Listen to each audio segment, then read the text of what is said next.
Jadi, kenapa sih aliran kalor itu harus dari yang panas ke yang dingin? Nah, buat jawab ini, kita harus kenal lebih dulu istilah entropi. Entropi adalah ukuran keacakan atau kekacauan suatu sistem. Semakin acak keadaan molekul suatu sistem, semakin besar entropinya. Jadi, uap air yang molekulnya bergerak jauh lebih cepat dan acak, memiliki entropi yang lebih besar dibandingkan dengan es yang molekulnya cenderung lebih rapat dan tersusun rapi. Nah, konsep entropi ini berkaitan erat dengan konsep aliran kalor tadi. Ketika suatu zat dipanaskan, dia menerima kalor kan? Hasilnya, entropinya meningkat karena gerakan molekulnya meningkat dan menjadi lebih acak. Nah, yang menarik nih, secara umum, entropi di alam semesta kita ini ternyata hanya bisa meningkat. Artinya, alam semesta kita semakin lama akan semakin acak. Tapi, bukan berarti di dalam suatu sistem atau benda, entropinya nggak bisa turun sama sekali. Contohnya, air itu kan sering berwujud gas ya. Dan di bumi kita ini, sering banget dia bisa berubah dari gas jadi cairan.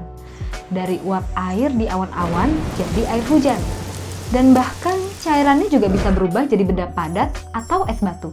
Ketika air itu berubah jadi wujud yang lebih teratur, misalnya dari gas jadi cair atau dari cair jadi padat, entropi air sebenarnya menurun. Tapi, ketika entropi air tersebut menurun, entropi dari lingkungan sekitarnya harus meningkat agar sistemnya dan alam semesta kita itu seimbang secara keseluruhan. Ketika air berubah jadi es misalnya, kalor yang tadinya terperangkap dalam air harus ada yang nampung.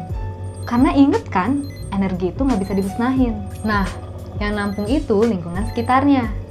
Dan karena harus nampung kalor tambahan tersebut, entropi lingkungannya jadi naik deh. Itu dia, kenapa entropi pada alam semesta kita ini tidak akan pernah berkurang. Malah, dia akan cenderung naik. Karena ketika kalor pindah ke lingkungan sekitar air tadi, naiknya entropi lingkungan akan cenderung lebih besar dibandingkan turunnya entropi air. Misalnya kita naruh air di freezer kulkas. Mau bikin es nih ceritanya. Entropi pada air lambat laun akan menurun seiring dengan wujudnya yang mulai membeku. Tapi freezer kulkas kita ini sebenarnya ngeluarin kalor agar bagian dalamnya tetap dingin. Pernah nyentuh bagian belakang kulkas kan?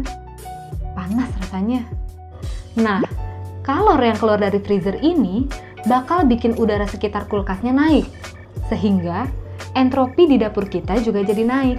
Kenaikan entropi di udara dapur akan lebih besar daripada penurunan entropi pada air. Jadi, kalau dilihat secara keseluruhan, terjadi peningkatan entropi pada alam semesta.